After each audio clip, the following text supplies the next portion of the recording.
La primera vez que yo vi South Park debía haber tenido unos 11 años. En Cuba no había ni internet ni televisión por cable para ver ese tipo de series y por varias razones tampoco era un contenido que transmitieran en la televisión nacional. Yo no sé de dónde la saqué, pero terminé con la serie doblada al español latino de la temporada 1 a la 12. Y me hice fanático al instante. La animación burda y casi artesanal de las primeras temporadas, las constantes referencias a la cultura popular y, por supuesto, el uso de malas palabras, chistes sexuales, imágenes violentas para generar comedia, todo eso me cautivó. Por ese entonces yo solo era un chico ingenuo e inmaduro, descubriendo la irreverencia, la sexualidad, los límites del bien y el mal. South Park se convirtió en un patio de recreo para todas esas nuevas experiencias. Yo fui por mucho tiempo un habitante más del pueblito de South Park. Hoy en día estoy exiliado de South Park. Hace muchísimos años que le perdí la pista a la serie y en general a todas esas series de animación para adultos en plan sátira social y humor negro. Pasé del fanatismo absoluto a la más grande de las zapatillas. Simplemente crecí, o eso me gusta pensar. Y hoy en día creo fervientemente que South Park y todo lo que se le parezca en animación son series que de forma inconsciente están destinadas a chicos jóvenes con las hormonas a 1000 por hora. Hoy en Cita Autor, aunque sea polémico y hasta socialmente incorrecto decirlo, les hablaré de por qué South Park es una serie para niños. Antes de empezar, si esta es la primera vez que llegas a un video de mi canal, me presento. Mi nombre es Hansel y aquí en Cita Autor hablo sobre cine, literatura, videojuegos, sociedad, arte y cultura en general. Si te interesan estos temas, te invito a que te suscribas y le des a la campanita de notificaciones para que no te pierdas ningún nuevo video. Meet some friends, man.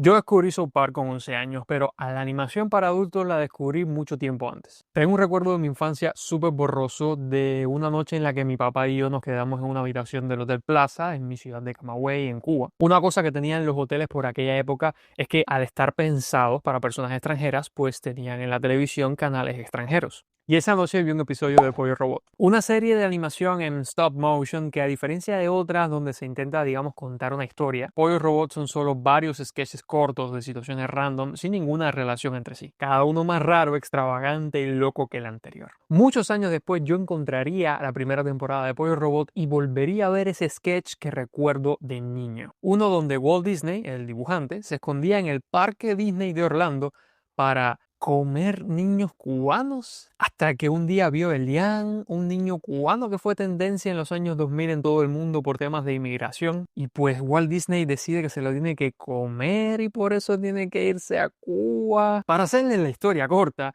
inclusive hasta Fidel Castro sale caricaturizado en ese episodio y de hecho es el que termina matando a Walt Disney y también por alguna razón a Elian. El hecho de que un sketch así se haya transmitido sin ton ni son en una dictadura como la cubana de inicios del siglo XXI, es algo que todavía me está quitando el sueño. De ese primer acercamiento para la animación para adultos, yo me llevo un recuerdo de incomodidad y de miedo. Era demasiado pequeño y el ver a Walt Disney comiendo niños sigue siendo un concepto incómodo a día de hoy. Ya como con 7 o 8 años, entonces vi la película de Los Simpsons. Los Simpsons.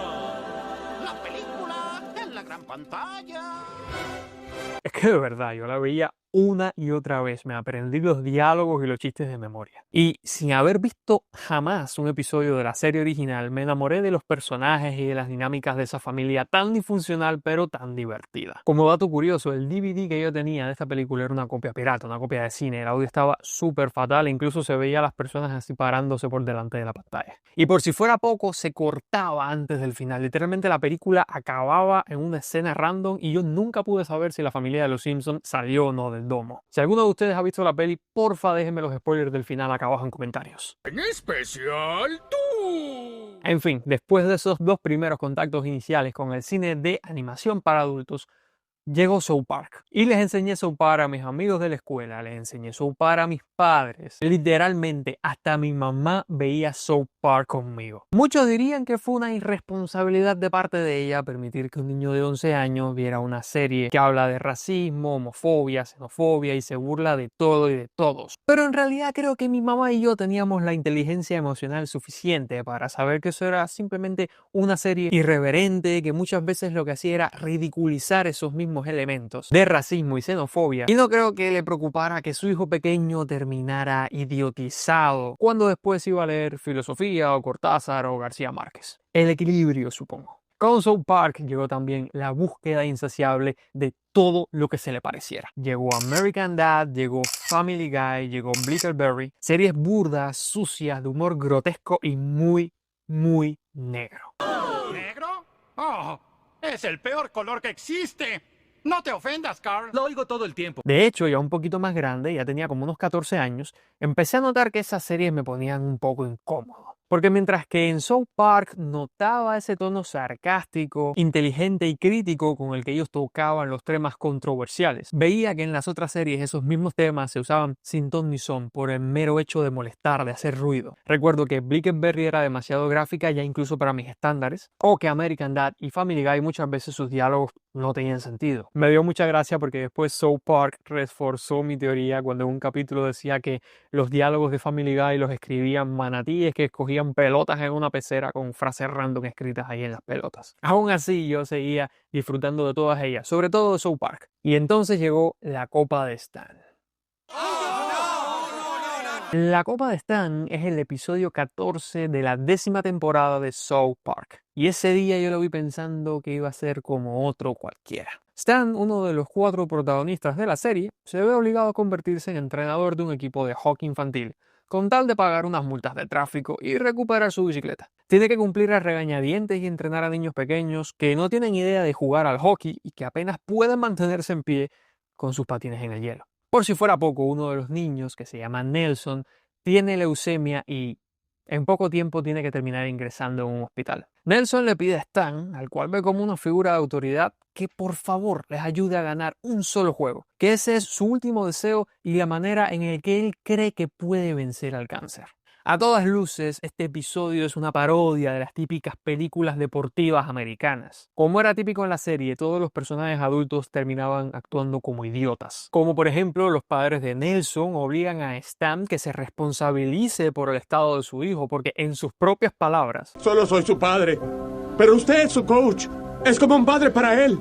Por favor, coach, él cuenta con usted. el único que se da cuenta de lo absurdo de la situación es el mismísimo Stan, que actúa simplemente como un niño que no tiene ni idea de cómo dar aliento a un enfermo terminal. Stan termina metido de lleno en el juego porque en el fondo es buena persona, y más allá de sus posibilidades, en serio que se esfuerza por ganar un partido en nombre de Nelson. Resumiendo bastante, el equipo de Stan, el de los niños, finalmente termina enfrentándose a un equipo de las grandes ligas de hockey. Los adultos les ganan por 32 puntos, los pequeños no tenían oportunidad ni de ver por dónde les venían los golpes.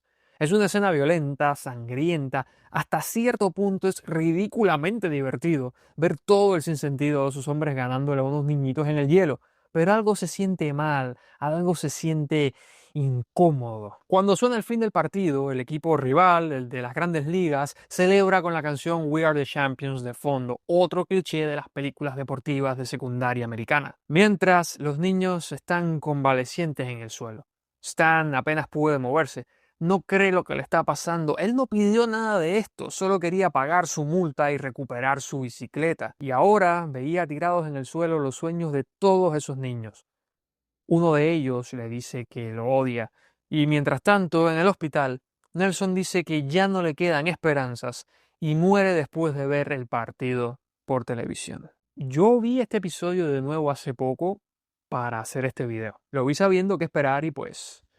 honestamente, es una maravilla. El guión es bueno, la sátira es buena. Te lo lanzan a la cara, pero también se desarrolla muy natural, casi como si estuvieras viendo una historia de verdad en lugar de simplemente una parodia del cine deportivo. Las reacciones de Stan ante las responsabilidades y sobre todo sus conversaciones con el chico moribundo son muy buenas. Y el final es que supongo que el final funciona. Supongo que es bueno, de verdad.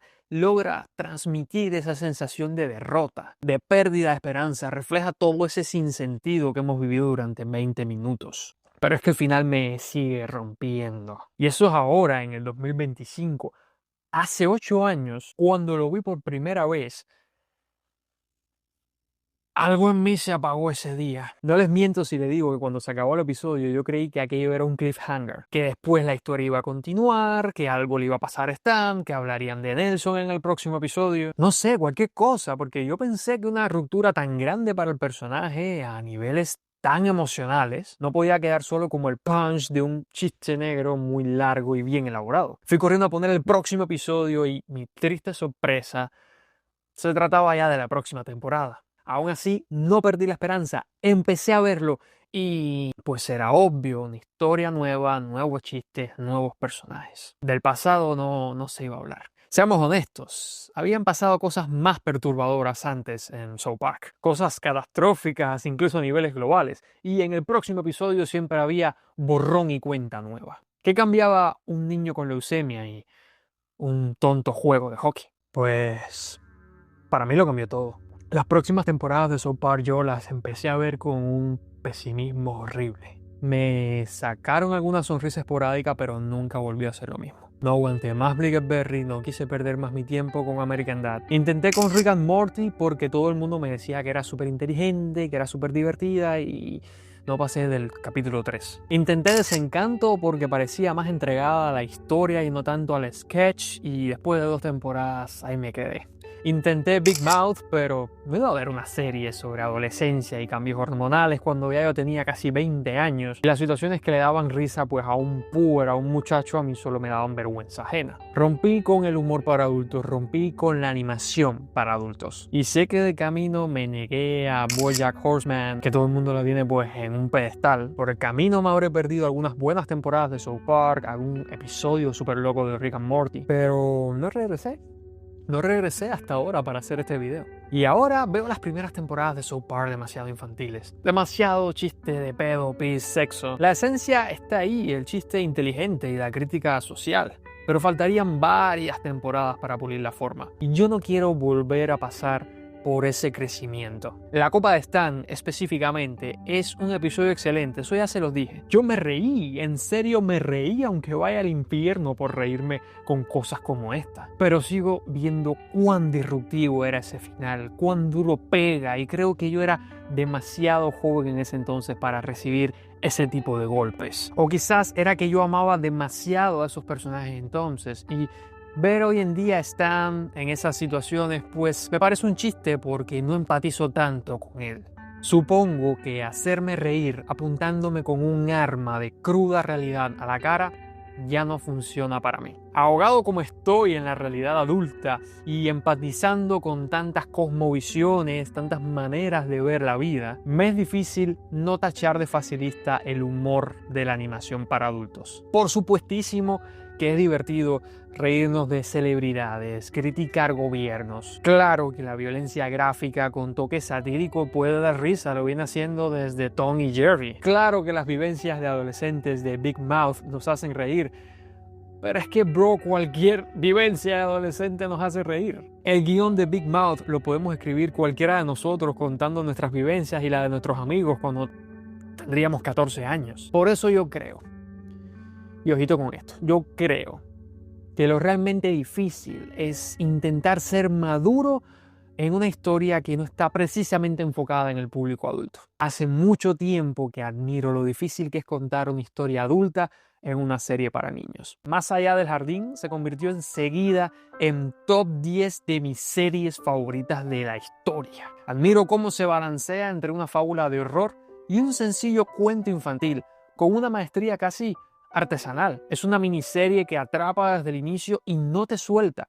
Es sutil, es graciosa, es tierna y es oscura. Es perfecta. Admiro la sutileza de Gravity Falls para entretejer una historia lineal, fresca y divertida, que nunca se avergüenza del tono canalla y eminentemente tonto que tenía en sus inicios. Es tan para niños que asombra lo profunda que puede llegar a ser. El buen cine de animación en los últimos años está logrando un equilibrio casi perfecto entre lo que resulta divertido y entrañable para los niños y algo que empuje un poquito más allá, casi imperceptible, que le llegue a los adultos. Luca, de Pixar, es un ejemplo que voy a tardar mucho en sacarme de la cabeza. Es tan sencilla y naif, pero a la vez tan sobria y pacífica. Casi como si quisiera ser a la vez un tranquilo abuelito mayor mirando las costas de Italia y un chiquillo revoltoso bañándose en el mar del Mediterráneo. Por supuesto que Soul, también de Pixar, tiene un enfoque psicológico mucho más profundo, pero es de la simpleza de Luca de la que me termino acordando muchos años después. Soul va de adultos intentando hablarle a niños sobre existencialismo. Luca irá de niños y monstruos marinos, pero quizás nos haga pensar un poco en el existencialismo. Y como estamos hablando de humor satírico más que todo, el ejemplo más claro es Shrek, que tiene todas y cada una de las técnicas de South Park, como las referencias a la cultura popular, la crítica social, incluso los chistes subidos de tono, pero todo tras un telón de cuento de hadas que funciona perfecto tanto para los más pequeños como para los adultos. Ese es el equilibrio que yo respeto. Por ti, baby, sería Batman. Y pues, esa era la reflexión de hoy. South Park es parte de mi vida, no puedo negarme. Pero también lo fueron las fiestas pasadas de hora, las borracheras, las equivocaciones, todo lo que viví de niño, de adolescente, de joven. No volvería a maratonearme South Park, como tampoco volvería a ponerme una camisa roja de mangas cortas y bailar una canción de Maluma hasta el suelo en una fiesta para quinceañeras. Más allá de eso, de la analogía obvia de la madurez, de verdad yo creo que los niños deberían ver cosas como South Park, para que amplíen sus límites, reconozcan sus fronteras. Se van a reír, van a conocer y creo que van a pensar. Quizá no con Brickleberry, no con Family Guy, pero sí con South Park. Hay personas realmente inteligentes detrás de esos guiones. Personas que creo que de verdad quieren marcar los puntos sobre las IES. Yo me quedo con que al final no puedo estar tan equivocado si la misma intro de la serie desde el principio me dio la razón. Este programa es irreal y grosero. Las voces célebres son pobres imitaciones y debido a su contenido nadie lo debe ver. Muchas gracias por llegar a esta parte del video. Yo sé que hubo mucha divagación, muela como decimos en buen cubano, pero era un tema del que hace mucho tiempo yo quería hablar aquí en este canal. Si les gustó el video, por supuesto déjenme su like que ayuda un montón y pueden dejarme en los comentarios si han visto South Park, si no lo han visto, si se lo pondrían a sus hijos o si piensan que soy un sociópata de manual. Como siempre les digo, nunca dejen de buscar historias. Un abrazo grande. Chao, chao.